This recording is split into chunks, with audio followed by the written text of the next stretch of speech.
Yo, what's up, guys? So, the QB class this year is intriguing to say the least. Of course, the top dogs in this year's class are Bryce Young, CJ Stroud, and Will Levis.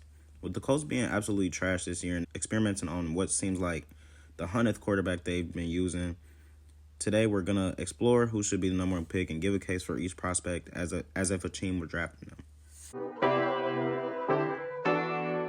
So to start off with Will Levis, at this point he doesn't really have a real chance at going number one, but he's still a very intriguing prospect. He undoubtedly has the best arm talent out of the three, and that's not just talking about his arm strength. It's more about like how he has the arm strength, of course, how he can put on a rope, and how he's often able to perfectly place the ball in his receiver's hands, and he can do it quickly with a quick release. While he can be careless with the ball, I believe this will be fixed with NFL coaching, similar to how Josh Allen was able to fix his problem. He has to learn how to read defenses better, honestly, and he will become a problem in this league. And he's probably capable of making just about any throw. While he might not be as transcendent as like somebody like Deshaun Watson or Patrick Mahomes, I feel like he'll be a very good pick for any team, especially if he's driving to a good situation. Like, let's say the Indianapolis Colts, who have a good defense, a good O-line, and a good running game with pretty good receivers in Michael Pittman, Paris Campbell, Alec Pierce, and their tight end core. So while I've pretty much watched and read scouting reports on him, I haven't really tuned into a full game of watching Will Levis because obviously I'm not just going to watch a University of Kentucky football game. But he does seem impressive, and I think he can be a good floor raiser at the minimum at the next level. So we'll just have to see how he ends up. So next we'll talk about CJ Stroud. CJ Stroud is a big guy, and he is the most accurate thrower in the college football scene for sure. Prior to his outstanding Peach Bowl game, he did have some concerns about how he's unwilling to run, or him having opportunities and speed, honestly, to do so, and he just wouldn't run sometimes. And in fact, his first career touchdown was a 50-yard run, and this was in 2020 versus Michigan State. So it was shocking to see that throughout his career, he hasn't really ran that much. He likes to be in the pocket more than anything, which is kind of interesting because although it has its faults, at least we know that he can run. So honestly, that bolsters his draft stock for me because I know if he can run and he prefers and he's comfortable in the pocket, then that's awesome compared to somebody like who would just rely on his running overly compared to somebody that would just stay in the pocket. So he's capable of making any throw. He has good arm talent. He finished his college career second in both passing yards and touchdowns for Ohio State University, who's had plenty of good quarterbacks like J.T. Barrett, like Cardale Jones, like different people like them. With these accolades came the realization that, he never won a playoff game. He never won in the Michigan rivalry. He never won a Big Ten title.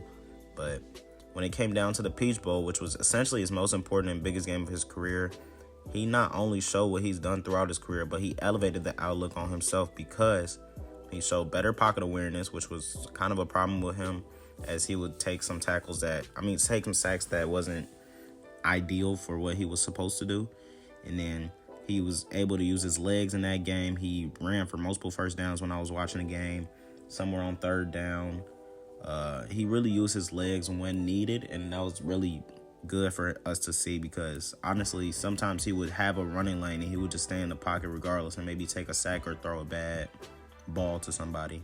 So CJ Stroud could go to any team and make a difference for that team. His next level accuracy combined with his size makes it hard to not see comparisons with Justin Herbert, although they are two different players, granted, and I don't know that he's as great as Herbert was when he came in. I think he'll be great at the next level, and he's destined to be elite in the NFL. Throughout CJ Stroud's career, though, he's been shadowed by Bryce Young. Watching Bryce Young is something that's a marvel to watch. He has great pocket awareness, but not even for a college level. He has some of the best pocket awareness that you could see throughout football. So he's like a magician how he moves in the pocket, and he anticipates the pocket. He has a quick release throwing form to couple with magic trick that he does.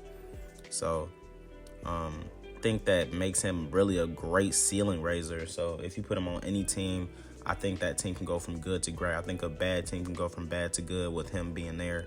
And although he's not deadly accurate looks like CJ Stroud, or he doesn't have elite arm talent like Will Levis, I think that his ability to extend plays and using the mental side of quarterbacking is going to be beneficial for him. Of course, he still has physicals that are like decent. Like, he has good arm talent, he has pretty good accuracy, and he's pretty fast as well. So he's like honestly useful in every way that you could see. His numbers right now aren't as good as his Heisman year, which he showcased what he can do with the good receiving core. With this year, he didn't really have good receivers, but that's why his stats went down a bit. But he's still the same guy. If anything, he got a little bit better.